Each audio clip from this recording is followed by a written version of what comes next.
So we are reading Aghora, the left hand of God. We are on chapter 7, chapter 8, Avishkar, page number 222 of the book and 114 of the PDF. I have never hesitated to do anything when I thought someone could be helped by it. A good illustration of the use of a long term Avishkar comes from my own family. I have never scolded my children. I've always tried to understand their problems and sympathize with them. When my son said he wanted to marry a certain girl, I said, go ahead.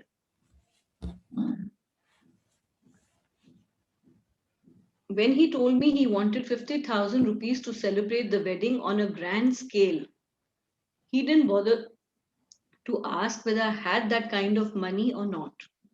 Anyway, I got it from somewhere and gave it to him. A few days later, I was sitting early in the morning, as is my habit, checking on what was going on with the people I love, when I saw my mother dying.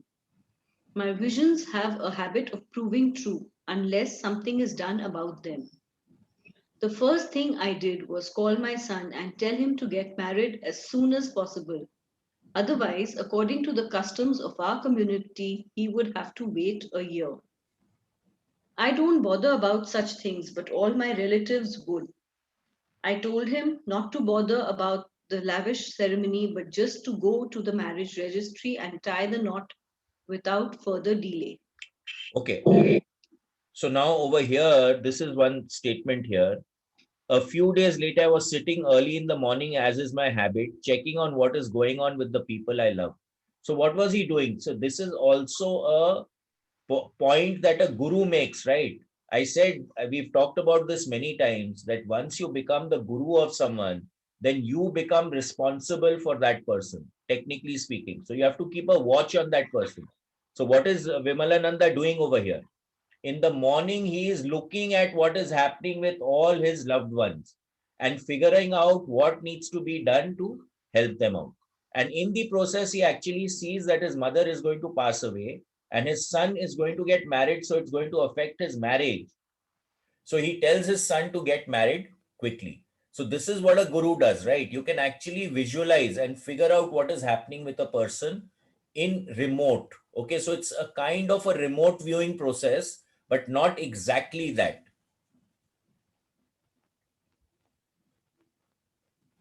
While we were busy with the procedure, a message came. My mother had suffered a severe heart attack, massive. All the doctors, including my brother in law, advised us to put her into intensive cardiac care immediately. But they, with my son, who is also a physician, were of the opinion that she was going. How compassionate she was. In the ambulance on the way to the hospital, she told me, I hope I don't die. Not because I'm afraid of death, but my poor daughter in law will be blamed for it. All the gossips in our family will say, ha, look what sort of luck she has brought us. On the day of her marriage, her mother in law passed away. So this is again a problem that is there, right? In many of the societies, they start blaming the daughter-in-law, which again becomes a huge problem. You have to have the vision to understand that what is the cause and the effect. And that can only be done when you're going into a higher state of consciousness and actually observing it, observing what is happening as a witness. If you're in the soup, then it's very difficult to take an empirical view on the feedback that you are getting.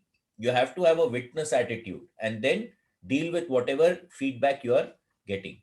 So this, when we are going into focus 12, this is something that can be done very easily in focus 12 itself. If you go into the higher focus levels, it becomes even more prominent. Isn't that unusual, at least nowadays, for a person to be more concerned about someone else's welfare rather than their own when they are near death? Kuputro bijayate kvajitapi, kumata na bhavati. A bad son is sometimes born.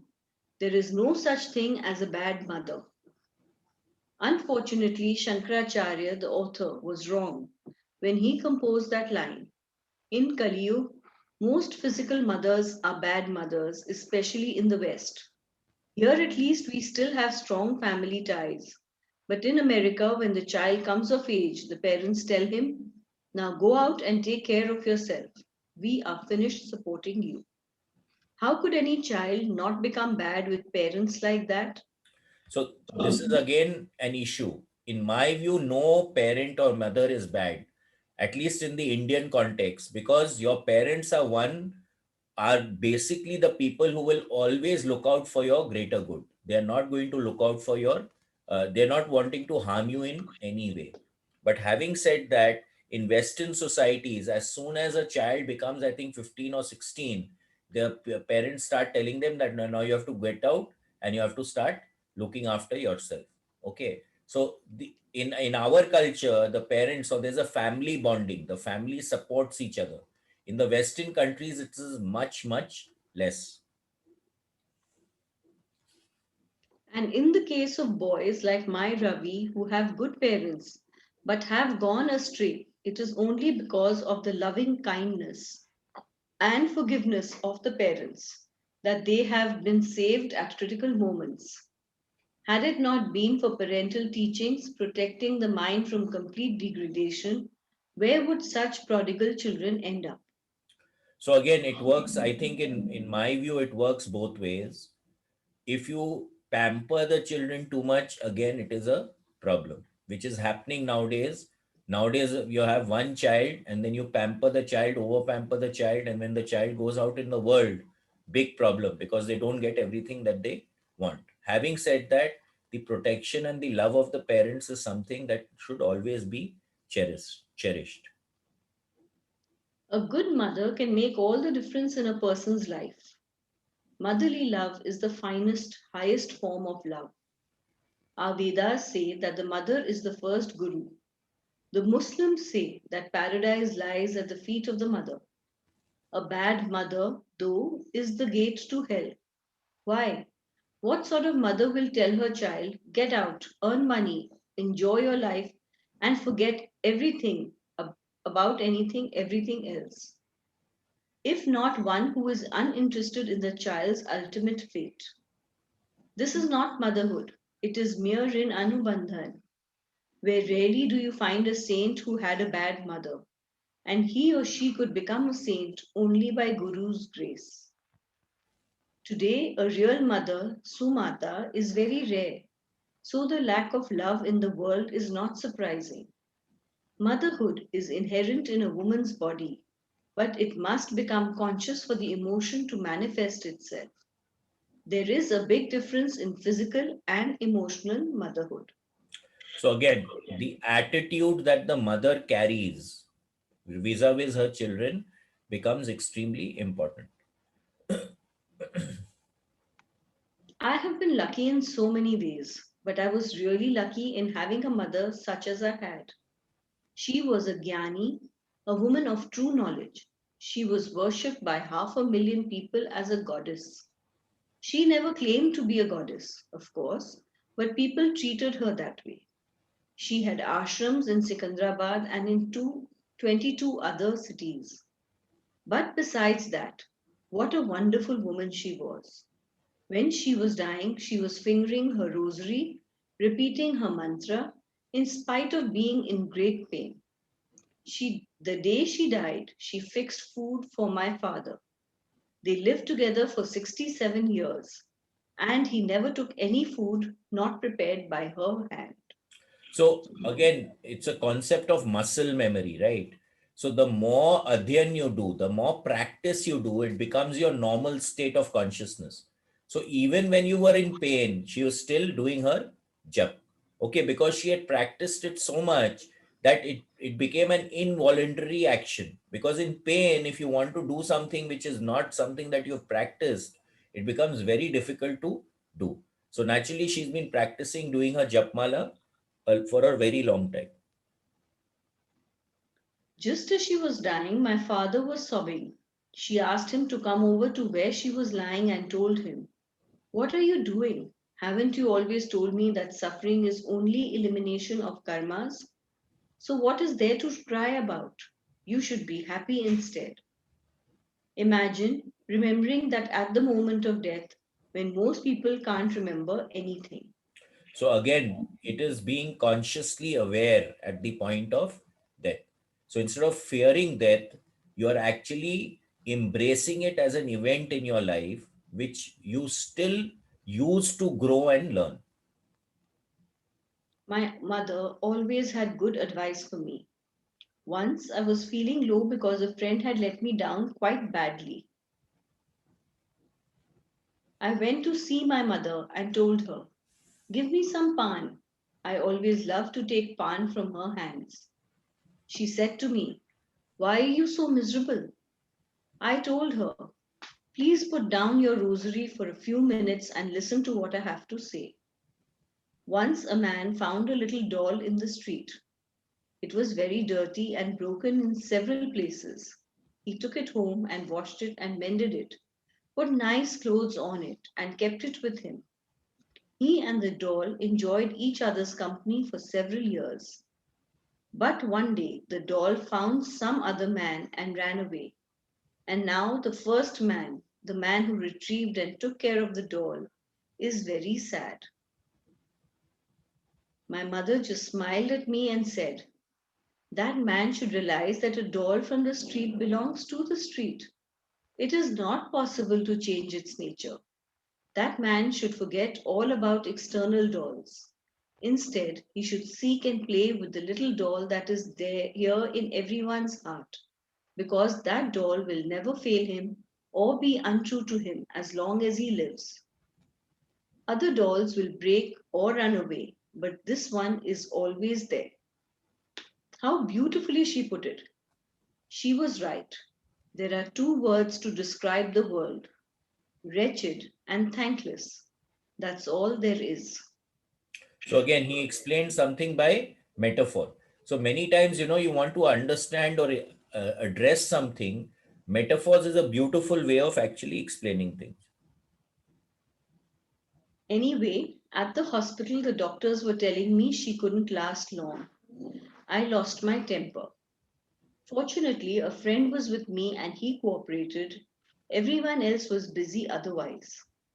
I made him go down and buy me a bottle of whiskey. I broke the bottle open at the neck by smashing it against a table and drank it down neat. Then my mind became a little clearer. Suddenly, I started hearing music.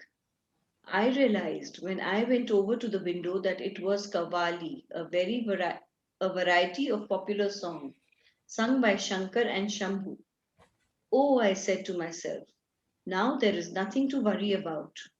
I located my friend and told him to drive me to the cemetery. My elder sister looked at me strangely and said, "But we'll all be going there within a few hours after Mummy dies. Why should you go there now?" "You keep quiet," I told her. "I'm going." So again, he was going to do some sadhana, and naturally, his sister did not really realize what he is going to do. When I got to the cemetery, I told my friend to drive off, but he suggested I might need the car later on. So he slept in the car while I did my work. It was the burning ground at Banganga, where all the members of my family, including my son Ranu, have been cremated. After I was finished and I knew my work would be done, I woke up my friend and we went home. When I got there, my foster daughter Roshni inquired as to my whereabouts. "Don't you know Ma must be dead by now? Twice people have called from the hospital to get in touch with you, but you were out somewhere." I told her, "Don't be ridiculous. Ma is perfectly fine." After a cup of tea and a brief rest, we went to the hospital. There was my mother sitting up talking with everyone. The oscilloscope on which her heartbeats were being displayed showed perfectly normal. The first thing she told me was, "What is this thing in my arm?" She meant the pacemaker they had implanted the day before. "Take it out immediately." She was okay, so they removed it. Now I'm hungry. Give me tea and biscuits. They gave her tea and biscuits, and they even allowed her to go home. Can you believe it? One day on the threshold of death, the next day fit as a fiddle. So again, the Aghoris and our Rishi Munis and the yogis that were there, they actually had the power to imbibe life again. Okay. So they could draw the energy and put it back into the body. So the body started to run again. Now, this also could be a case where he actually told some other spirit to come into her body. That could also have happened. We read about this in the few chapters ahead. So all those things are very much possible. There was one small problem. She had been in the habit of speaking Gujarati all throughout her life, and now suddenly she was speaking in Hindi and Urdu, which she had never known fluently before. What you can understand from this, assuming your mind is subtle enough, is that my mother was no longer in her body. She had died at the time appointed by Mahakal, and someone else had been forcibly placed inside. That someone else who happened to be a male, a spirit of a very high caliber, who made to self identify with her so perfectly that she continued to live. So I was right. So what happened was that he did the sadhana and got another spirit to enter her body when the spirit of his actual mother exited the body. And this is again discussed in these books by, what was the name? uh, I forget her name, but she's spoken a lot about this walk-in of spirits.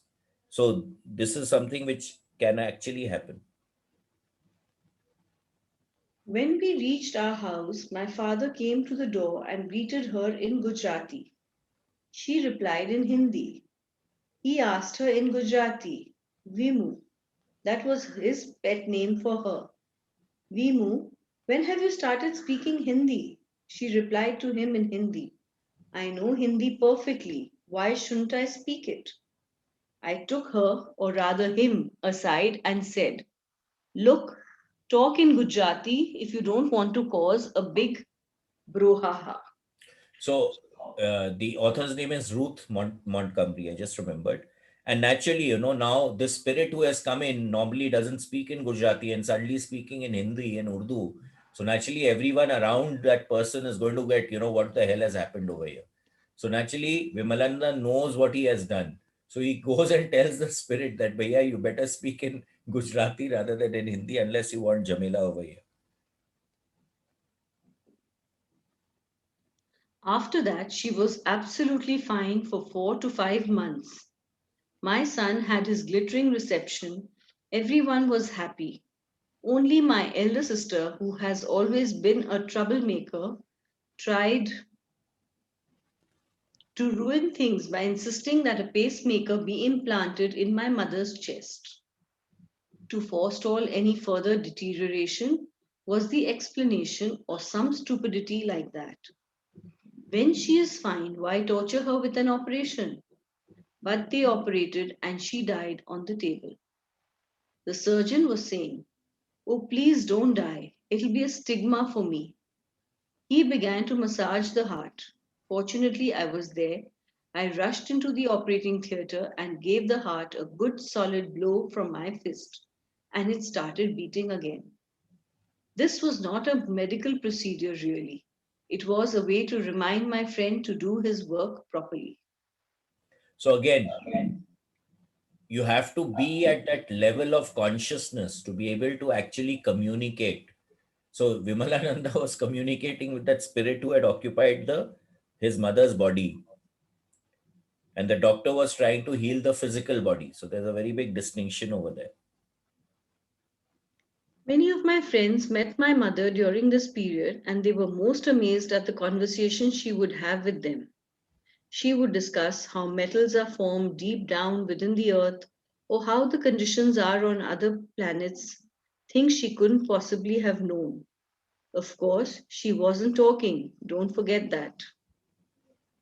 So naturally now, when another spirit is occupying the body of someone, then whatever that person I mean, the spirit has learned, the spirit has has more or has had different experiences. Now you've occupied the other body. So now the essence, the body is like just the machine, right? The software is something else. It's like a computer.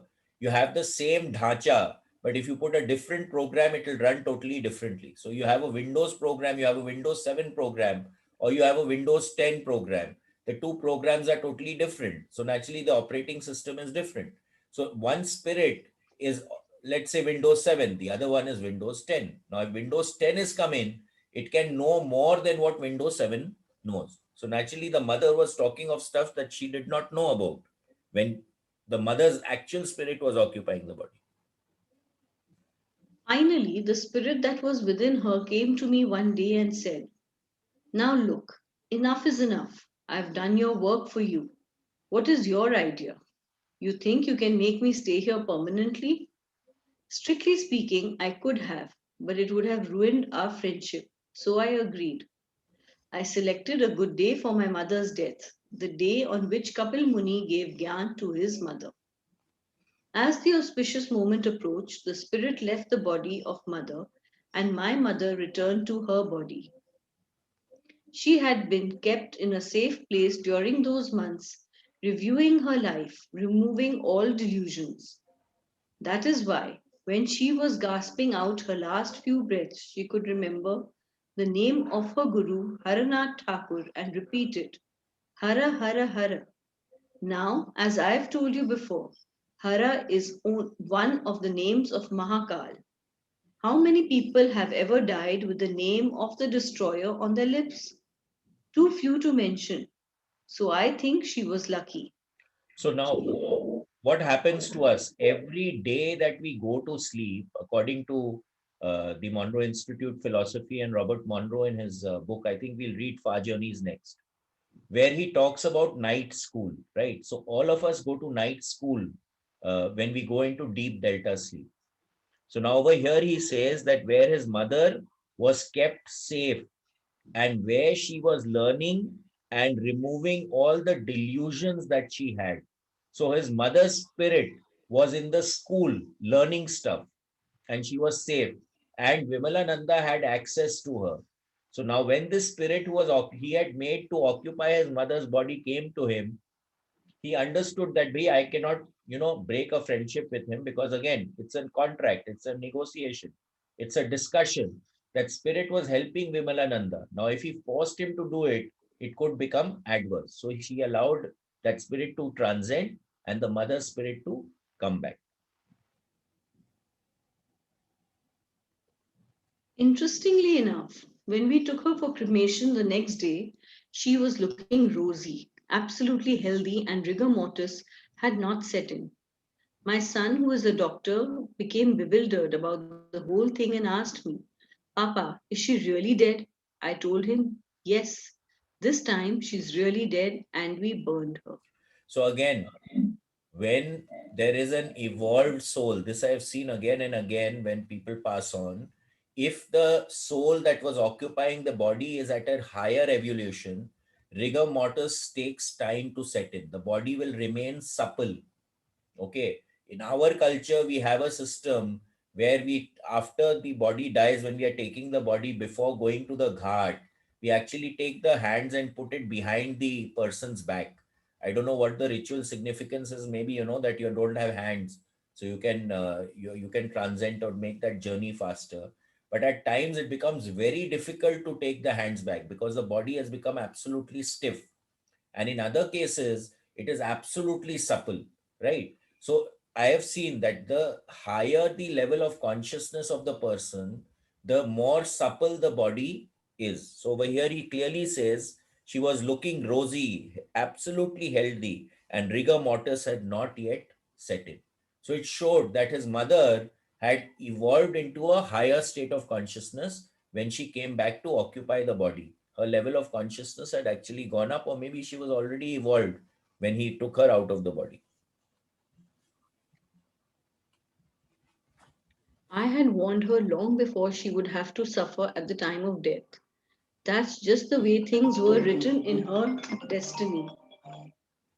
But as her son, I felt my duty to my mother was to help her with all means available to ensure a higher rebirth. And, God willing, I think it may succeed. If she has given me good teachings, I must pay her back adequately. So again, the rin that we have to our parents is something that we can never repay. Okay, so we need to do everything that is possible for them. And again, I'm repeating, if you're not clear with your parents, it becomes very difficult to move ahead in life. It is not possible if the clearing with the parents is not done.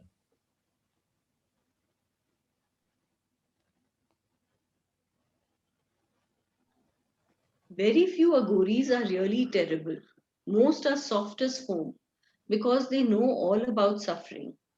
Take Kinaram Aghori, for instance. He used to live on Assi Ghat in Banaras, and his sect of Aghoris can still be found there. People used to say about him, what Ram can't do, Kinaram can do. So he must have been quite something. So agoris are like coconuts, right? Very hard on the top, but very soft, compassionate, and gentle internally, provided you get to know them. Okay, and they start trusting you. Then what an agori can do for you is phenomenal, right?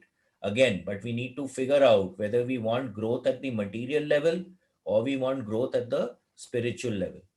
So if you want growth at the spiritual level, then the Agori or your master, who's really your master, is really going to drive you very hard. It's not something so simple and easy to achieve. Once there was a dancer in the court of the king of Benares.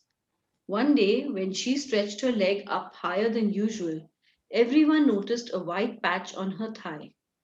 At that time, leprosy was the disease most feared by all, so she was immediately driven from the palace. She had decided to drown herself in the Ganges when Kinaram came across her and heard her sad story. He told her, go to my well in the middle of the night, every night for 7 nights. Bathe, then change your clothes and throw the old ones away. She did so, and by the sixth night she was completely cured and was in fact much better than she had been before, more beautiful, more talented, and healthier. So again, this was a healing process initiated by the Agori. So there are so many methods of healing. I mean, through this period of the lockdown, we ourselves have seen so many different methods where we can actually help and heal ourselves, right? So these totkas which are there, some people may say that, they don't work, but I have seen for one that they do work. And many times they work so effectively, it is not funny. For example, when ये जो नजर होता है, where people, the bad eye they call it, and there are so many methods of utaroing the nazar. I've also told you that we can actually photograph it with the with the Progen Aura camera. We can actually photograph the nazar. And I have seen in so many cases, people are having 102 degrees temperature and it is not coming down. And we give them a process of using a totka, to utaro the nazar, and immediately the fever comes down. The skin color changes. So these things actually work. It's not that, it's just halabulu. But many people say that it's all useless and natak. But I have seen personally that these things actually work. I shared this case with you all, that girl whose dress was constantly tearing. And then we tested and we gave her, told her to put some grains and put it on her, hang it on her neck. And it worked like magic for her. Now, what is the few grains? We don't know, but it works. So these kinds of totkas, they actually work.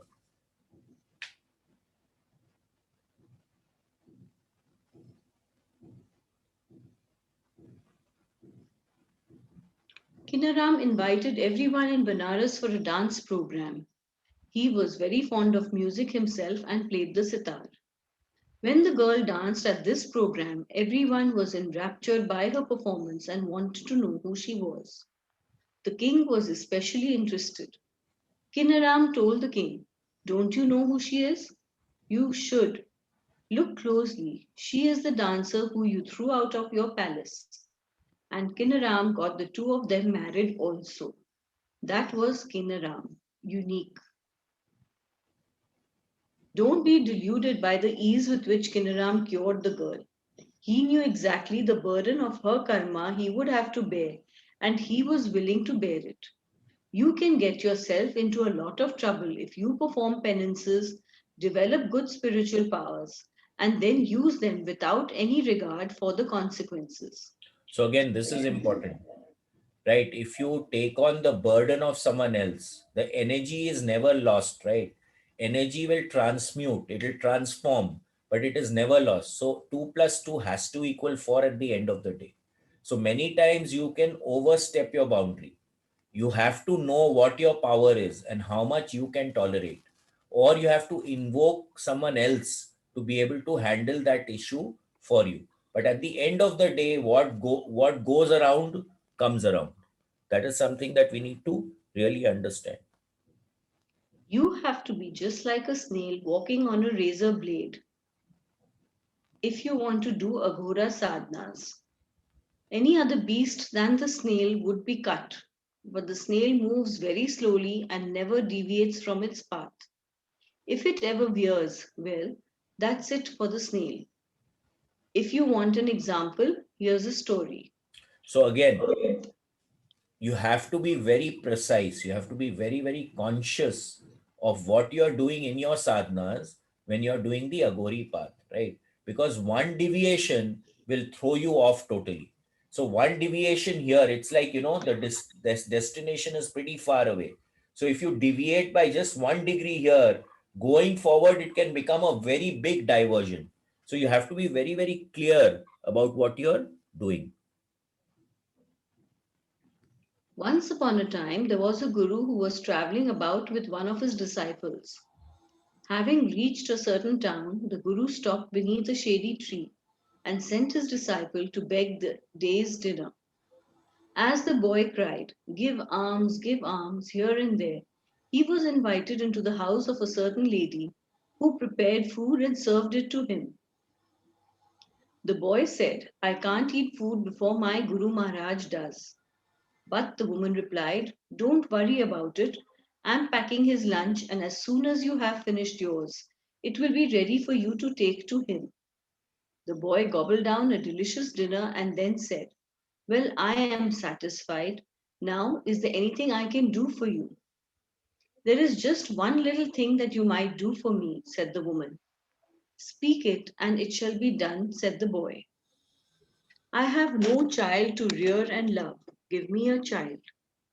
So, Bhagyavati Bhava, have a child. Your wish is granted.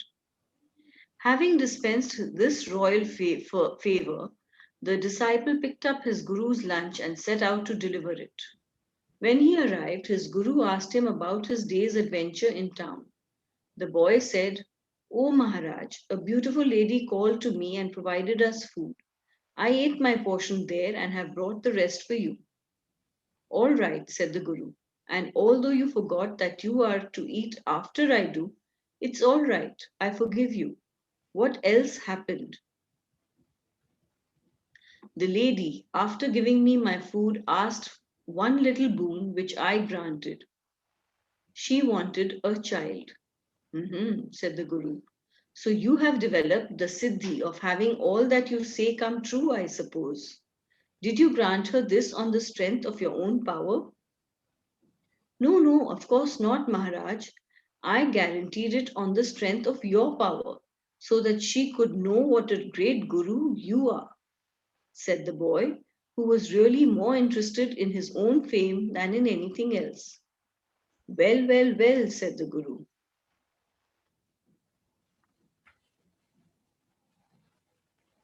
who had understood the boy's intentions.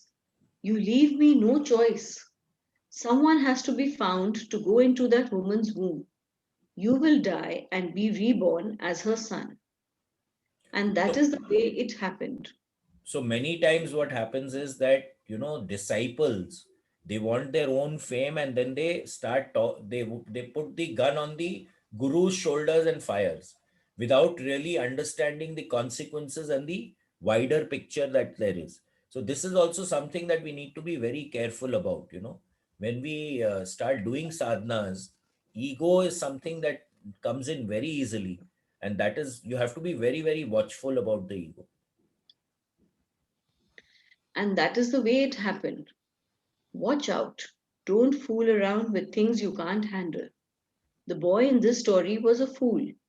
He couldn't spot a dangerous situation and avoid it. Of course, there are times when even if you see the danger coming, you can't avoid it and you shouldn't try because you have to endure some privations because of your past karmas. Listen to the story of Shams al Tabriz.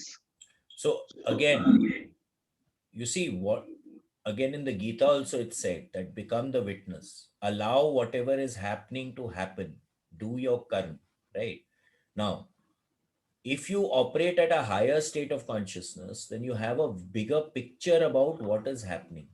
But with your normal state of consciousness, it becomes very difficult to really understand.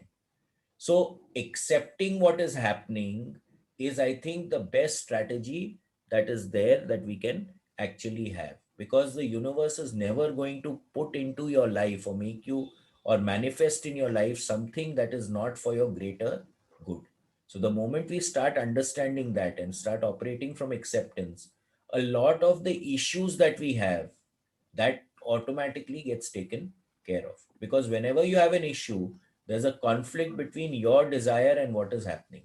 But if you go into acceptance, then the conflict drops and the thing normally will start to sort itself out. Shams al Tabriz, son of Tabriz, was a fakir who received that name because of his great spiritual power. He became known in Tabriz as a man who could work miracles, and naturally he developed some enemies who were jealous of his position. To test him, the chief religious magistrate called him one day and said, "We hear that you are able to do some impossible things. Will you please bring this man back to life?" Pointing to a nearby corpse, that of the king's only son. Shams agreed to do so and asked the boy to rise in the name of Allah. He requested him thus twice or thrice, and then he got wild and shouted, "All right, then, in my name, get up." The boy was restored to life. Naturally, everyone thought Shams al Tabriz would be rewarded for bringing the king's son back to life. But the magistrate said, "No, because he has raised the boy in his own name. He is an infidel and must be skinned alive." Shams had to raise the boy in his own name because it was his own Shakti that was doing the job. He was skinned alive, but as they did it, he remarked, "It doesn't matter. Do they think they are injuring me when they torture this body?" Yeah. So then what is happening? He has understood that he is not his body. And also many times, the you when you are doing sadhana, you develop a lot of energy. And when you are doing something or you're making something manifest, you're actually using that energy, right? So at times it can get depleted and create problems for you also. So maybe that child was not supposed to get up, so the universe was not allowing it to get up, and then he said that, okay, I am willing to use my own energy to create this, and then the universe will agree. And then at the end he's saying that it does not matter, do they think they are injuring me when they torture this body? So he had accepted that he is occupying the body, he is not the body. This is something which comes over and over in the Vedanta talks also. Now there was a good reason that Shams had to be skinned alive. Years before, when he had been wandering about near about what is now Abbottabad in Pakistan, he had become intoxicated with his own power. When he came to a certain river one day, he was hungry and said to the fish in the river, "Get up here." And they jumped out onto the bank. Then he looked up to the sun and said, "Shams, son, cook these." And the sun cooked the fish for him. But he didn't bother about the other creatures and plants in the area, which were roasted by the sun. For exceeding his limits, he had to pay later in his life. Even today, Abbottabad is the hottest place in Asia. So again, ego can Most always become a problem. Whether we like it or not, ego is something that we have to keep a watch whenever we are walking on the spiritual path. most sadhus become proud of their achievements, and that makes them miserly. They aren't willing to use the fruits of their austerities to help out anyone else. But then, what is the use in doing the austerities at all if you mean to use them only for yourself? You will get the results, no doubt, but that is all. Compassionate love, which God's devotees have, you will never get, because for that you must forget all penances, all karmas, everything except your beloved. And that intoxication of love is worth all the penances you can do in your lifetime. So if many times, when you're doing sadhana, that ego wants to survive at any cost, right? So again, the ego will drive you in a way that is not in conjunction with the spiritual path. In spirituality, when you're really on the path, you're all compassionate, you're all loving. But the ego doesn't want that, because the ego wants everything for itself. So again, ego becomes the huge problem whenever anyone is getting into any kind of sadhana.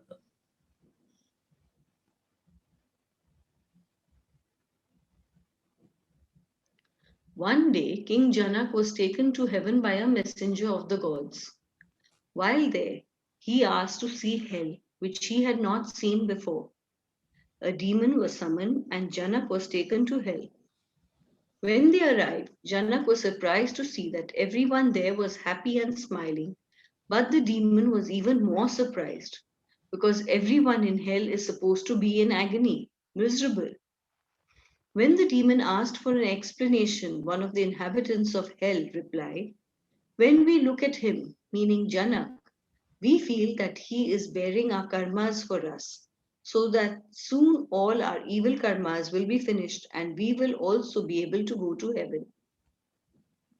So again, when a highly spiritual person, you come into the field of a highly spiritual person, you also start getting transformed. This is the basic game that is being played here. The demon was stunned and asked Janak to return to heaven.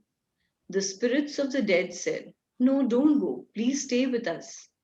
Janak said to the demon, no, I don't want to go. I would rather stay here for tens of millions of years if necessary until all these people are freed from their bondages. So again, all compassionate, all loving.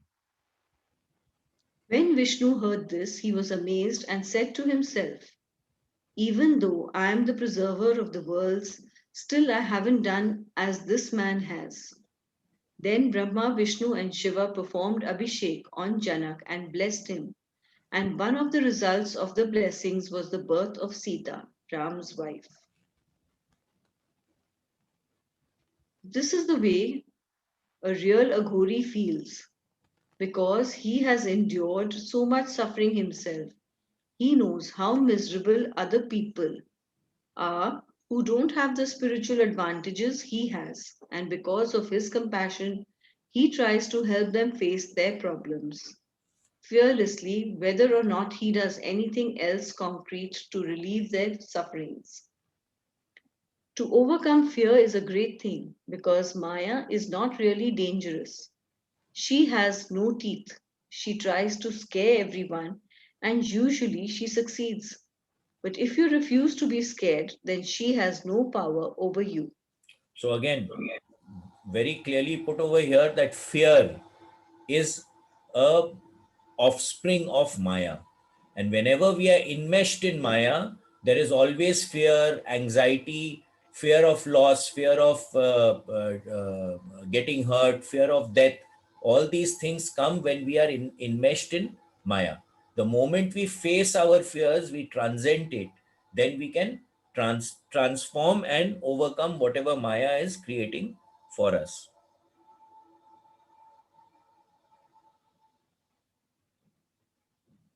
And Oguri always seems a little ghoulish to the ordinary observer, but inside he is never ghoulish.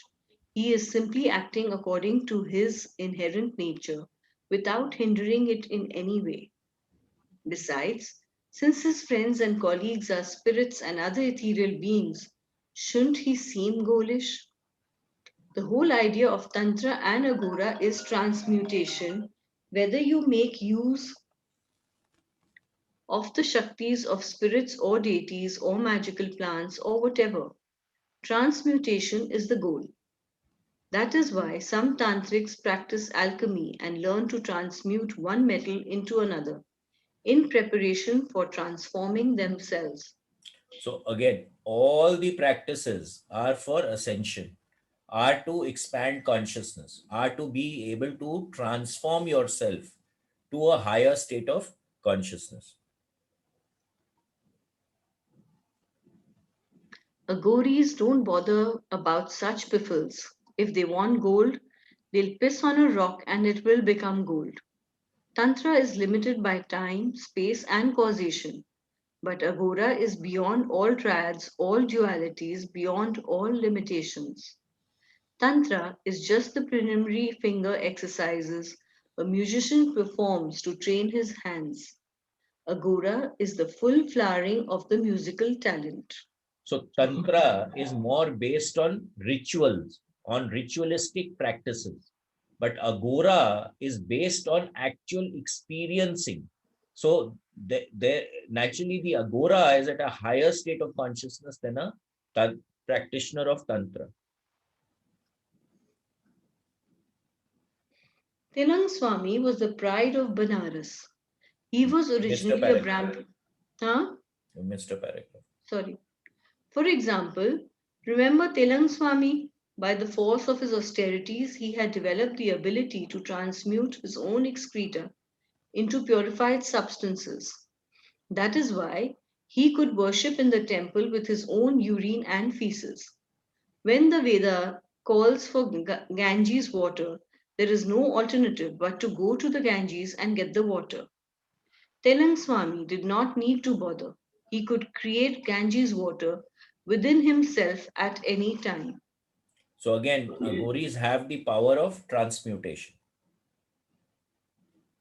Telang Swami was the pride of Banaras. He was originally a Brahmin from Kanyakubja and was devoted to his mother, who always despaired of her son's queer behavior. Finally, she decided he should get married and located a good girl for him. He told his mother, "Why do you want me to bother with all these worldly formalities? Any the way, the girl is destined to die." The wedding took place, and the bride died before the honeymoon could even begin. When his mother finally died, Telang Swami sat for 12 years right there in the smashan in which she was cremated. Eventually, a Brahmin guru came to him from Telangana in what is now the state of Andhra Pradesh, which is why he came to be called Telang Swami. After meeting his guru, Telang Swami spent another 25 years sitting in the smashan, 25 years sitting inside a blazing fire, 50 years on the bottom of the river Ganges at Banaras, and finally about a century on the shore of the Ganges in Benares, observing absolute silence. So again, he could foresee, right? So he had the vision. And then, of course, he was performing all these sadhanas.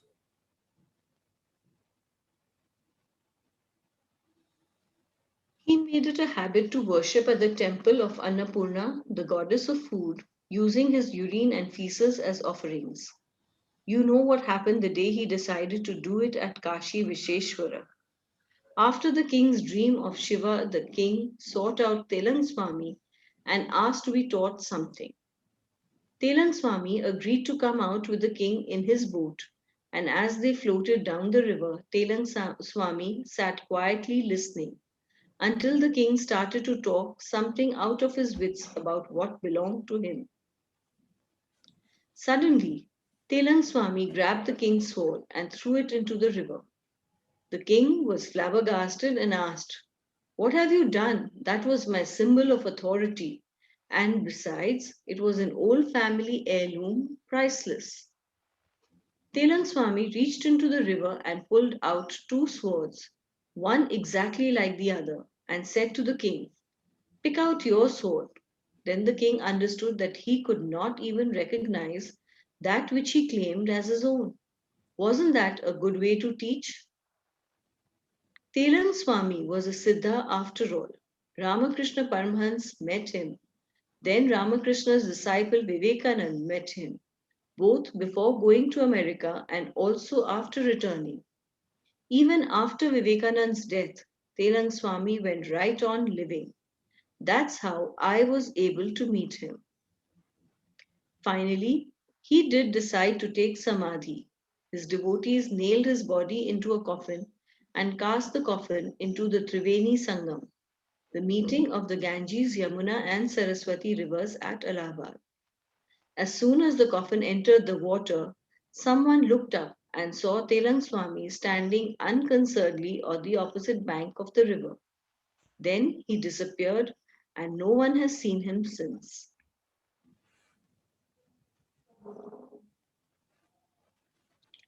Yes, Telang Swami knew how to transmute. If he didn't, who would? How else could he have dared to worship Shiva with his own excreta? I remember another story about him.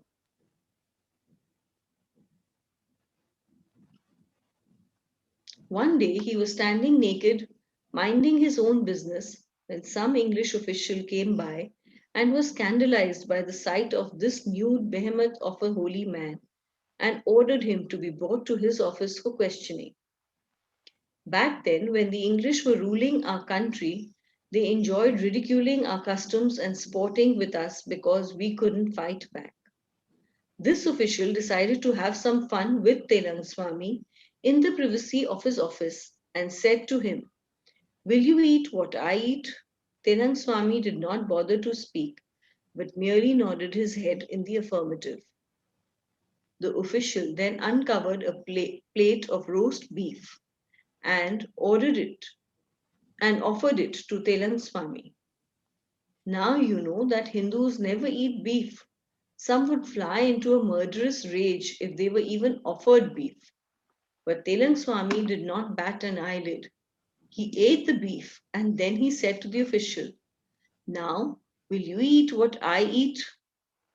When the official agreed, Telang Swami shat on the salver on which the beef had been served and covered it with the lid. The Englishman flew into a frenzy, forgetting he was just being offered a taste of his own medicine, and shouted, "I'll have you thrown in jail." He turned to call a guard. As he turned around again, Telang Swami told him, "Look a little more closely at that salver." And when he did, he saw there was not any shit on it at all. Instead, he saw a well roasted chicken dripping with gravy and ready to eat. The Englishman was quite naturally astonished and became the greatest devotee of Telang Swami. I just mentioned this story to give you some idea of how an Aghori can transmute. Telang Swami once pulled this trick in court also. He shat and transformed his feces into roses. He was too good. Why Telang Swami? I can give you an example from my own life.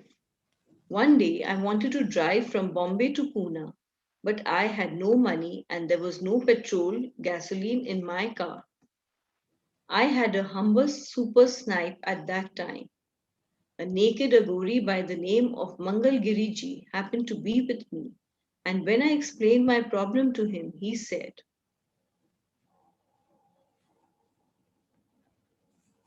"What are you worried about such a trifle? Don't worry." Then he stuck his penis into the petrol tank and pissed into it. I was aghast. I thought the engine would be ruined. When I told him so, he replied, "Don't be silly, let's go." We got inside, and when I pressed the starter, the car started. We drove all the way to Pune and back, almost 300 miles, without ever adding a drop of petrol. Hard to believe, isn't it? I would never have believed it had it not happened to me. All these external transmutations are mere trinkets, of course. It is the internal transmutation which is important. And that is where Avishkar is important. The more you bring your deity into your body, the more he or she will transform you from a limited personality, the one you possess now, into an unlimited personality, the personality of the deity you are worshipping, and ultimately into the absolute personality, his personality with a capital H. So ultimately, what is the game? To be able to transmute ourselves and identify with that higher state of consciousness. Okay, anyone, anything?